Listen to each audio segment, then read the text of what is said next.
Hello everyone, तो स्वागत है आपका मेरे इस चैनल पर। और आज मैं मिस्टर किल का नेक्स्ट एपिसोड एक्सप्लेन करने जा रही हूँ। और अगर आप मेरे चैनल पर नए हैं तो प्लीज़ चैनल को सब्सक्राइब कर देना। तो चलो शुरू करते हैं बिना किसी देरी के।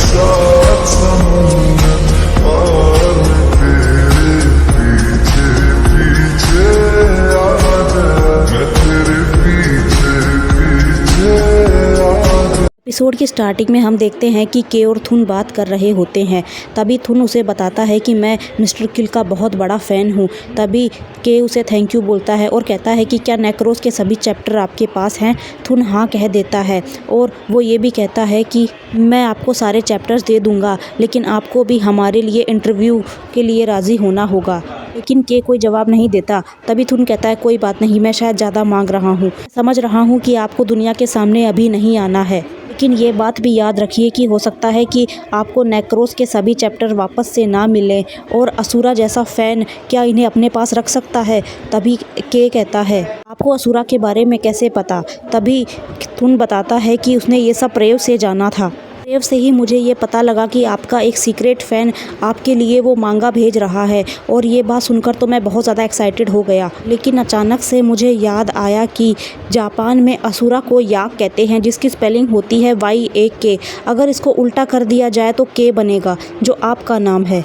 हो सकता है असुरा एक ऐसी चीज़ है जिसे आपने ही बनाया हो, और अब वो परछाई बनकर आपका पीछा कर रही है। आपको कभी ऐसा महसूस नहीं होता। थुन की बात सुनकर के कहता है कि मैं उठकर जा रहा हूँ। उसके बाद वो उठकर चला जाता है। और आगे हम देखते हैं कि अपने घर पर आ जाता है तो उसे वापस से एंजाइटी अटैक होने लग जाते हैं। इसलिए वो वापस से अपनी दवाइयाँ खाता है और बाथरूम की तरफ चला जाता है। और उसे बार बार थुन की बातें भी याद आ रही होती हैं कि क्या असुरा उसकी ही बनाई गई क्रिएचर है। इसलिए कि अपने आप को शांत करने के लिए बाथरूम में चला जाता है और आईने के सामने थोड़ी देर खड़ा हो जाता है। लेकिन तभी उसे वापस से ऐसे विजन्स आते हैं जैसे कि आईने के सामने खड़ा उसका ही अक्ष उसका मजाक उड़ा रहा था और उसे बार बार कह रहा था कि ये सब कुछ तुम ही हो, मैं तुम हूँ और तुम मैं हूँ। क्योंकि आग तो बुझ गई है, लेकिन धुआं अभी भी रह गया है, और ये धुआं तुम्हारे अंदर है। कि जलने के घाव जल्दी नहीं भरते हैं, उसका दर्द रह जाता है। और उसके बाद भी आप अपने आप को एक जिंदा मुर्दा की तरह बस भटकता हुआ देखते हैं। दुनिया के सामने फालतू में ही रहने के लिए मजबूर हैं, और उनके सामने मुस्कुराने के लिए भी मजबूर हैं। लेकिन असल बात तो ये है कि तुम अंदर से मर चुके हो, तुम अंदर से राख के सिवा कुछ भी नहीं हो। कहते हुए के की परछाई उस पर हंसने लग जाती है और कहती है कि स्वीकार कर लो कि तुम ही मैं हूँ और मैं ही तुम हो। तभी के गुस्सा करते हुए अपनी ही परछाई से कहता है कि नहीं, मैं तुम जैसा नहीं हूँ, तुम बहुत बुरे हो, तुम कातिल हो, मैं तुम जैसा बिल्कुल भी नहीं हूँ, और ये बात तुम समझ लो, मैं कभी भी तुम्हारी तरह नहीं हो सकता हूँ। लेकिन उसकी परछाई तो उस पर हंसती ही रहती है कि उसे बार बार कहता है कि नेक्रोस का जन्म तुम्हारी दुश्मनी की वजह से हुआ है, तुम्हारे अंदर की नफ़रत ही नेक्रोस से जन्मी है, और जब तक तुम जिंदा हो तब तक नेक्रोस ख़त्म नहीं हो सकता। कहते हुए उसकी परछाई और उसका नेक्स्ट सीन में हम देखते हैं कि हॉस्पिटल में प्रेव की नींद खुलती है, जहां पर जब वो महसूस करती है कि वो हॉस्पिटल में है तो वहां से उठकर जाने लगती है, और चलते चलते वो हॉस्पिटल के अपने वार्ड से बाहर आ जाती है, और ऐसा लगता है जैसे कि वो किसी को ढूंढ रही थी। तभी पीछे से फाट भी उसके वार्ड में आ जाता है, लेकिन जब वो वहाँ पर प्रेव को नहीं देखता तो वो प्रेव को ढूंढने के लिए बाहर की तरफ भागता है। आगे हम प्रेव को देखते हैं जो प्रेम को ढूंढने के लिए यहाँ से वहाँ भटक रही होती है। तभी उसे एक वार्ड में प्रेम का नाम देखने को मिल जाता है। वो अंदर की तरफ झांक कर देखती है और उसे पता चलता है कि वहाँ पर प्रेम की हालत और भी ज़्यादा खतरनाक है, क्योंकि अब भी उसकी हालत में कोई सुधार नहीं हुआ। उसे बहुत ज़्यादा मारा पीटा गया था, जिसकी वजह से उसकी बॉडी अब बहुत ज़्यादा खतरे के अंदर है। और जब डॉक्टर्स को उसके बारे में ऐसी बातें करते सुनती है तो वो भी अंदर तक टूट जाती है, क्योंकि उसे ऐसा लगता है कि उसकी गलती से उसकी बेस्ट फ्रेंड की हालत भी ऐसी हो गई, और वो अफसोस मनाकर रोने लग जाती है। तभी उसे पीछे से आता हुआ फाट संभालता है और प्रेम रोती हुई उसके गले से लग जाती है, और फाट भी अपनी बहन को संभालता है और उसे अपने सीने से लगाता है। आगे हम देखते हैं कि के अपने ड्रोम में सो रहा होता है। तभी उसके पास थुन का मैसेज आता है और कहता है कि मैं मैं अपने वादे का पक्का हूँ। आगे हम देखते हैं कि के को थुन सारी नेक्रोस की मांगा भेज देता है और के भी फाट को मैसेज कर देता है कि मुझे आपसे मिलना है। आगे हम देखते हैं कि पुलिस ऑफिसर किट्टी के लोग उसका पीछा करते हैं ताकि उस पर वो नज़र बनाकर रख सके। दूसरी तरफ हम देखते हैं कि फाट एक नेता के साथ बैठा रहता है जो उससे प्रेव के बारे में पूछता है। फाट उसे बताता है कि उसकी बहन की हालत अभी तो ठीक है लेकिन वो कुछ बोलती नहीं है। वो शारीरिक रूप से तो ठीक है, मानसिक रूप से अभी भी शांत है। वो ज़्यादा बातें नहीं करती है और ना ही बोल पाती है। तभी पॉलिटिशियन कहता है कि मैंने समिति को आपका जो बिहेवियर था उसकी रिपोर्ट दे दी है, अब आप अपनी जॉब पर वापस आ सकते हैं, आपका सस्पेंशन का टाइम पूरा हो गया। तभी फाट कहता है कि क्या मुझे नेक्रोस वाला केस दोबारा सौंपा जा सकता है। तभी वो नेता कहता है कि मैं एक नेता हूँ और मैं अपने शब्दों से मुकर नहीं सकता हूँ, लेकिन फ़िलहाल के लिए तुम चिंता मत करो। किट्टी जैसा आदमी उस केस को अच्छे से सॉल्व कर लेगा, लेकिन मुझे तुम्हारी किसी और काम में ज़रूरत है। अगले पुनर्गठन में नए आयुक्त जनरल के रूप में नियुक्त किए जाने वाले उम्मीदवारों की सूची में मेरा नाम है। उनकी बात सुनकर फाट कहता है ठीक है, आपको जो भी मेरी मदद चाहिए आप बता दो। तभी वो नेता कहता है कि तुम मेरी छवि को सुधारने में मेरी मदद करो। चुनावों के बीच में कोई ऐसा एलिगेशन मेरे सामने निकल कर ना आए मेरे ऊपर जिससे कि मेरी कुर्सी खतरे में पड़े। उस पॉलिटिशियन की बात सुनकर फाट बस हाँ में गर्दन हिला देता है और कहता है कि मैं पूरी तरह से आपकी मदद करने की कोशिश करूंगा, अभी मैं चलता हूं। उसके बाद हम देखते हैं कि फाट जैसे ही उठकर चलता है उसके पास वही के का मैसेज आता है जिसे वो रीड करता है जो उसे मिलने के लिए बुला रहा था। फाट के की बुलाई जगह पर चला जाता है। तभी के उसका हाथ पकड़कर उसे सुनसान जगह पर लेकर आता है और कहता है कि सुबह से कुछ लोग मेरा पीछा कर रहे हैं। मैं नहीं जानता कि वो कौन है, लेकिन ऐसा लगता है जैसे वो लोग मेरा अभी भी पीछा कर रहे हैं, लेकिन मैं ये तुम्हें देने आया था। कहते हुए के फाट को नेक्रोस की कॉपी दे देता है और कहता है कि मुझे पूरी नेक्रोस मांगा मिल गई है। के की बात सुनकर फाट कहता है कि आपको ये कहाँ से मिली। तभी के बताता है कि ये मुझे रिपोर्टर थुन से मिली है और साथ ही उसने मुझे ये भी बताया है कि वो नेक्रोस का बहुत बड़ा फ़ैन है। उसने पहले ही सारे चैप्टर्स डाउनलोड करके रख लिए थे। लेकिन फाट मुझे एक बात समझ में नहीं आ रही है कि क्या तुम्हें याद है तुमने मुझे बताया था कि जितने भी विक्टिम हैं वो सारे किसी न किसी तरह से थाई इन्वेस्टमेंट बैंक से जुड़े हुए थे।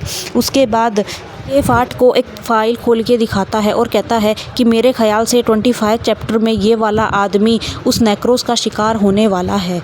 भी फाट कहता है कि अब मैं इस केस से दूर हट चुका हूँ, लेकिन मैं जांच टीम से कह के जानकारी ले लूँगा। उसके बाद हम देखते हैं कि के अपने रास्ते जा रहा होता है और किट्टी उस पर नज़र रख रहा होता है और अपने लोगों को कहता है कि उसका पीछा करो। तभी हम देखते हैं कि फाट की नज़र किट्टी पर पड़ जाती है और वो उसके सामने आ जाता है। फाट किट्टी से कहता है कि के का उन सभी मर्डर से कोई संबंध नहीं है, इसलिए उसे इन सब से दूर रखो और मेरे पास पूरी की पूरी नेक्रोस मांगा है और 25 चैप्टर में जो भी अगला विक्टिम होने वाला है उसकी पूरी जानकारी की फ़ाइल भी मेरे पास है, इसलिए रियल किलर को पकड़ने में ध्यान दो और के को अकेला छोड़ दो। फाट की बात सुनकर किट्टी कहता है कि क्या आपको पता है कि के थाई इन्वेस्टमेंट बैंक से किस तरह जुड़ा हुआ है। असल में इस बात से इनकार नहीं किया जा सकता कि के जो भी कर रहा है वो खुद से नहीं कर रहा है, बल्कि वो अपने फैंस को अपने इशारों पर नचाकर उनसे क्राइम करवा रहा है, क्योंकि उसका परिवार थाई इन्वेस्टमेंट बैंक में पूरी तरह से बर्बाद हो गया था। इसलिए वो हर एक इंसान से बदला लेने की कोशिश कर रहा है। मिस्टर फाट, मेरे ख्याल से आपको ज़्यादा उससे सावधान रहना चाहिए, क्योंकि आपके भी पापा उसकी इस बर्बादी में शामिल थे, इसलिए उसकी बदले की लिस्ट में आपका नाम भी सबसे ऊपर होना चाहिए। लेकिन कहीं ऐसा तो नहीं है ना कि वो आपको भी एक मोहरे की तरह इस्तेमाल कर रहा हो। और किट्टी इतनी सारी बातें फाट को सुनाकर वहाँ से चला जाता है। सीन में हम देखते हैं कि के वापस से अपने पापा के पास आ जाता है और उनकी तबीयत वापस से चेक करने लग जाता है, लेकिन उसी बीच उसे वापस से एंजाइटी अटैक आने लग जाते हैं और जब वो अपनी दवाई देखता है तो वो खाली हो चुकी होती है। लेकिन इसी एंजाइटी अटैक के बीच उसे नींद आ जाती है और वो वहीं अपने पापा के पास बेड पर सिर रखकर सो जाता है। लेकिन जैसे ही आधी रात उसकी आंखें खुलती है वो देखता है कि उसके पापा जगे हुए हैं। उसके पापा उसकी तरफ गुस्से से देखते हैं और उसे डांटते हुए कहते हैं कि क्या मैं तुमसे पूछ सकता हूँ कि तुम मेरी जान अब तक क्यों बचा रहे हो? तुम्हारी ज़िंदगी इतनी ख़राब है, लेकिन फिर भी इस ज़िंदगी को सहते हुए तुम मुझे ज़िंदा रखने का खर्चा उठा रहे हो, इतनी कड़ी मेहनत करते हो। ऐसा क्या तुम इसलिए कर रहे हो कि तुम मुझसे प्यार करते हो या मुझसे नफ़रत करते हो? तभी के अपने पापा को बोलता है, नहीं पापा ऐसा कुछ नहीं है। लेकिन उसके पापा उस पर गुस्सा करते हुए कहते हैं कि तुम मुझसे नफ़रत करते हो, क्योंकि तुम्हें ऐसा लगता है कि हमने तुम्हें ऐसी ज़िंदगी दी है और तुम्हारे साथ बहुत ज़्यादा गलत किया है। खुद तो मैं जान देने के बारे में सोच रहा था, लेकिन तुम्हें मैंने ये ज़िंदगी ऐसे ही दे दी। मैंने तुम्हारी माँ को भी जान से मार डाला, मैंने तुम्हारी माँ के साथ गलत किया। और ऐसी बातें उसके डैडी उससे करते रहते हैं और उसके डैड से ये भी कहते हैं कि तुम मुझे इस शरीर में कैद रख के नरक जैसी ज़िंदगी देना चाहते हो, तुम पागल हो चुके हो, तभी तुम मेरे साथ ऐसा कर रहे हो। के कहता है कि नहीं ऐसा नहीं है पापा, ऐसा नहीं है। असल में के को यहाँ पर एंजाइटी अटैक आ रहे होते हैं, लेकिन जैसे ही वो अपनी आंखें खोलकर देखता है तो उसके पापा तो वैसे ही बेहोश पड़े रहते हैं। सीन में हम देखते हैं कि फाट अपनी बहन के पास होता है, तभी उसे नोब का कॉल आता है। वो उसे बताता है कि इंस्पेक्टर सर जो अगला विक्टिम होने वाला है अब वो अपने घर से 3 दिन के लिए गायब हो चुका है। तभी फाट कहता है कि फ़िलहाल वो केस मेरे हाथ में नहीं है और ना ही मैं अब आप लोगों का बॉस हूँ, आपको जिससे कांटेक्ट करना चाहिए आप उसे कांटेक्ट करो। कहते हुए फाट कॉल काट देता है। उसके बाद फाट वहाँ से उठकर बाहर की तरफ आ जाता है, लेकिन फाट के जाते ही प्रेव वापस से अपनी आंखें खोलती है। दूसरी तरफ हम देखते हैं कि फाट बाहर आकर अपना मोबाइल चलाता है और उसे वापस से के की बातें याद आती हैं। हाँ, के उसे बता रहा होता है कि सारे विक्टिम्स किसी न किसी तरीके से थाई इन्वेस्टमेंट बैंक से जुड़े हुए थे और इस केस को आपसे बेहतर कोई और नहीं जानता है। पहले मर्डर से आखिरी मर्डर तक सारे उसी थाई इन्वेस्टमेंट बैंक से जुड़े हुए थे। जितने भी लोग मरे हैं उनमें से क्या तो किसी ने कागजों की हेरा फेरी की थी या फिर उस वकील की ही बात ले लो जिसने अधिकारियों को बचा लिया था और मासूम लोगों को फंसा दिया था। क्या तुम्हें लगता नहीं है फाट कि इस केस के बारे में तुम्हें वापस से सोचना चाहिए? मैं सिर्फ तुम पर भरोसा करता हूँ, मैं किसी और पर भरोसा नहीं कर सकता। तुम एक अकेले ऐसे इंसान हो जिस पर मैं भरोसा करना चाहता हूँ और मुझे ऐसा लगता है कि असुरा ज़रूर थाई इन्वेस्टमेंट बैंक का कोई शिकार रहा होगा। अभी के की बात सुनकर फाट कहता है कि असुर बिल्कुल तुम्हारे जैसा है और मुझे भी कई बार मिस्टर किट्टी की बातों पर भरोसा होता है। तभी फाट की ऐसी बातें सुनकर के कहता है कि हाँ, ये सब मेरी वजह से ही हो रहा है और अगर ये सब मैंने शुरू किया है तो इसे मैं ही ख़त्म करूँगा। फाट को ये सब के की बातें याद आ रही होती हैं और वो सोचता है कि क्या उसने आज के साथ जो बर्ताव किया वो सही किया। सोचते हुए वो के को कॉल कर देता है, लेकिन चलते हुए वो नेक्रोस मांगा का 25 चैप्टर भी पढ़ रहा होता है। तभी उस चैप्टर को पढ़ते हुए उसे एहसास होता है कि अब जो इंसान मरने वाला है उसे मारने वाला किलर अपनी जगह किसी और को फंसाएगा। और जैसे ही फाट को ये सब बातें एहसास होती हैं वो एक पल के लिए चौंक जाता है। अगले सीन में हम देखते हैं कि फाट वहीं पर पहुंच जाता है जहां पर एक नया मर्डर हुआ था, लेकिन जैसे ही फाट वहां पर पहुंचता है वो हैरान रह जाता है क्योंकि उसकी आंखों के सामने के खड़ा था जो पूरी तरह से खून में लथपथ था। उसके हाथ में एक कुल्हाड़ी भी थी जिसे देखकर फाट तो बुरी तरह से दंग रह जाता है। तभी उसे सायरन की आवाज़ सुनाई देने लग जाती है और वो समझ जाता है कि यहाँ पर पुलिस आ गई है। तभी फाट के का हाथ पकड़ता है और उसे अपने साथ खींचकर छुपाने की जगह पर लेकर जाता है, लेकिन चारों तरफ से पुलिस आ चुकी होती है, इसीलिए फाट जल्दी से के को एक जगह छुपकर बचाता है। दूसरी तरफ जब किट्टी उस डेड बॉडी को देखता है तो कहता है कि अभी कातिल भागा नहीं है, उसे पकड़ो, वो वहीं कहीं है। और उसका ऑर्डर मिलते ही नोब और उसके बाकी सारे साथी कातिल की तलाश में निकल जाते हैं। और जैसे ही नोब अपने रास्ते पर उस कातिल को ढूंढने के लिए रिवॉल्वर को भरता है और उसे ढूंढने के लिए आगे बढ़ता है, तभी उसे किसी का जूता नज़र आ जाता है और यहाँ पर नोब के और फाट को देख लेता है, लेकिन फिर भी वो अपने साथियों को कहता है कि यहाँ पर कोई नहीं है। और कहते हुए वो फाट और के को अपनी नज़रों से ओझल होके जाने की इजाज़त दे देता है और ख़ुद भी वहाँ से अनजान बनकर चला आता है कि जैसे उसने वहाँ कुछ देखा ही नहीं। दूसरी तरफ नोब के जाते ही फाट और के वहाँ से निकलते हैं जहाँ पर फाट के को छुपाकर अपने साथ बाहर ले आता है। उसके बाद फाट पूरी पुलिस फोर्स से और सभी लोगों से छुपाकर के को अपने घर पर ले आता है और आते ही वो अपने घर का दरवाज़ा बंद कर देता है। फाट के को अपने घर पर लाकर उसे चेयर पर बैठाता है और कहता है कि के तुम बिल्कुल सुरक्षित हो, तुम मेरे घर पर हो, डरो मत, मेरी तरफ देखो, तुम बिल्कुल सुरक्षित हो, मैं तुम्हें कुछ नहीं होने दूंगा। कहते हुए फाट के को संभालने की कोशिश करता है। फाट कहता है, बताओ मुझे तुम वहाँ पर क्या कर रहे थे, तुम्हें वहाँ पर जाने का एड्रेस कैसे मिला। तभी के कहता है कि मुझे नहीं पता कि मैं वहाँ पर कैसे पहुँच गया, मैं इस बारे में कुछ नहीं जानता हूँ, मैं सब भूल चुका हूँ। तभी फाट उसे संभालते हुए कहता है कि कोई बात नहीं, तुम्हें मुझे कुछ भी बताने की ज़रूरत नहीं है, लेकिन अभी तुम यहाँ पर छिपे रहो क्योंकि पुलिस का सारा शक तुम पर है। उसके बाद फाट के को एक तौलिया लाकर देता है और कहता है जल्दी से नहा धोकर अपने कपड़े बदल लो।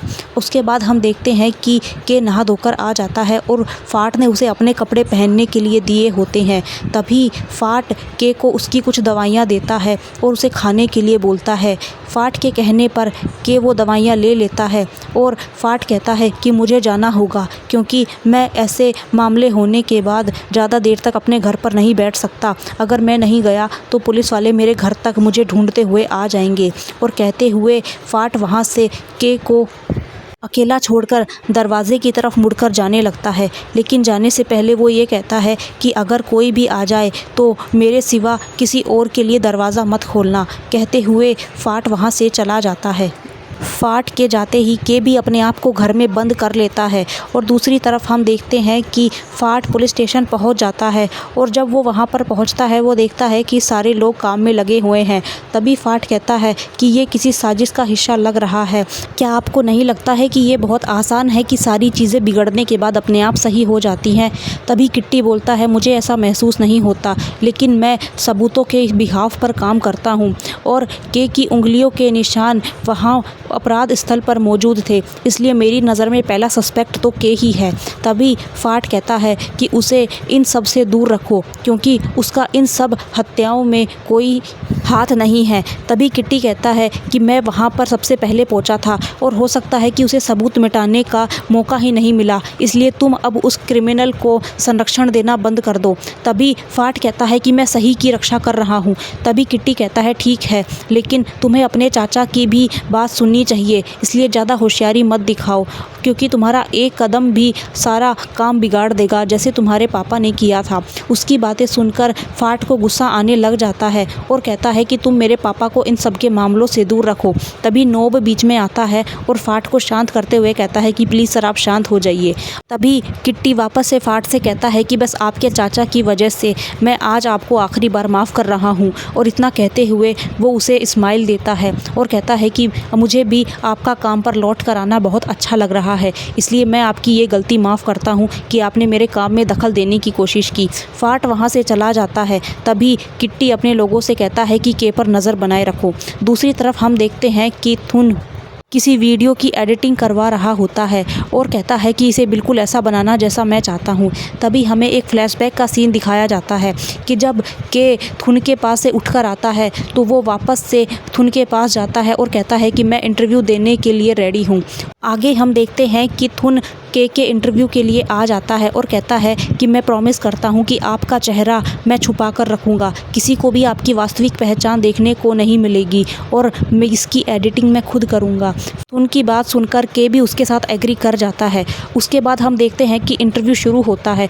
थुन बोलता है कि आज हमारे साथ मौजूद है यहाँ पर नेक्रोस मांगा के निर्माता और उसके साथ ही वो अपने सवाल जवाब शुरू कर देता है और कहता है कि आपको नेक्रोस लिखने की इंस्पिरेशन कहाँ से मिली। तभी के कहता है कि थाई इन्वेस्टमेंट बैंक से, क्योंकि मेरे पापा उसी बैंक में काम करते थे, लेकिन सारी हेर फेर अधिकारियों ने की थी और मेरे पापा को बलि का बकरा बना दिया गया और उसमें उनका नाम फंसा दिया गया, जिसकी वजह से मेरे पापा को कभी भी न्याय नहीं मिल सका। और उस दिन मैंने जाना कि न्याय की एक कीमत होती है, लेकिन मेरा परिवार उस कीमत को चुका नहीं पाया। हर न्यूज़ चैनल पर अधिकारियों को तो बरी कर दिया गया था, लेकिन मेरे पापा को उन सब का खामियाजा भुगतना पड़ा। वो बार बार बोलते रहे कि मैंने कुछ नहीं किया है, मुझे बलि का बकरा बनाया जा रहा है, मुझे फंसाया जा रहा है, लेकिन उनकी किसी ने नहीं सुनी। सारे लांछन उन्हीं पर लगा दिए गए। तब हम न्याय की मांग करते हुए वापस से अपने घर लौटे, लेकिन मैं नहीं जानता था कि मेरे पेरेंट्स के दिमाग में उस वक्त क्या चल रहा था और हमें क्या कुछ सहना पड़ा, इस बारे में कोई दूसरा नहीं जानता था। हम अपने घर वापस वापस लौटे और मेरे मॉम डैड के चेहरे पर एक उदासी छाई थी, लेकिन फिर भी उन्होंने मुझे किसी भी बात का एहसास नहीं होने दिया। उन्होंने मेरा बर्थडे इस तरह सेलिब्रेट किया जैसे वो मेरा आखिरी बर्थडे था। लेकिन उस दिन मैंने अपने मॉम डैड को पहली बार मुस्कुराते देखा था, क्योंकि मैं उनके मुस्कान के पीछे की वजह नहीं जानता था। मैंने अपनी माँ के हाथों का बनाया हुआ खाना खाया और वो खाने का स्वाद मैं आज तक नहीं भूला हूँ। वो खाना बहुत ज़्यादा स्वादिष्ट था, लेकिन दिन उस 8 साल के बच्चे ने नहीं सोचा था कि उसके पेरेंट्स उसके साथ क्या कर रहे हैं। और यहाँ हमें के की कहानी दिखाई जाती है कि कैसे उसके पेरेंट्स ने उसे खाने में बेहोशी की दवा डालकर उसे बेहोश करके कमरे में लेटा दिया और उन्होंने खुद को आग लगाकर अपनी ज़िंदगी ख़त्म करने का फ़ैसला किया। जब के ने अपने माँ बाप को इस तरह जलते देखा तो वो उस नफ़रत को कभी अपने दिल से निकाल ही नहीं पाया जो वो इस घटिया दुनिया से करता था। दूसरी तरफ हम देखते हैं कि जब के अपनी कहानी सुना रहा होता है तो फाट भी उसका इंटरव्यू देख रहा होता है, जहाँ पर वो ये महसूस करता है कि के ने अपनी ज़िंदगी में कितना कुछ सहा है। और साथ ही आखिर में के अपने इंटरव्यू में बोलता है कि मेरे लिए नेक्रो सिर्फ मेरी एक आर्ट नहीं है, बल्कि वो बेज़ुबान लोगों की आवाज़ है जो वो न्याय की मांग करते करते इसी तरह डर कर मर जाते हैं और उन्हें कुछ नहीं मिलता। इसलिए मैं इस दुनिया का तो कुछ बिगाड़ नहीं सकता था, इसलिए मैंने अपने मन को शांत रखने के लिए उस मांगा को बना लिया। तभी थुन पूछता है, तो फिर आपने उस नेक्रोस मांगा को बंद क्यों कर दिया? तभी के कहता है, क्योंकि मैंने असलियत को स्वीकार कर लिया था। तभी थुन बोलता है कि नेक्रोस का एक फ़ैन होने के नाते मैं भी आपको यही सलाह दूंगा कि आपको नेक्रोस बंद नहीं करनी चाहिए, बल्कि आपको उसे और आगे लिखना चाहिए। आगे हम देखते हैं कि फाट अपने घर वापस आ जाता है और के वहीं पर खिड़की के पास खड़ा रहता है।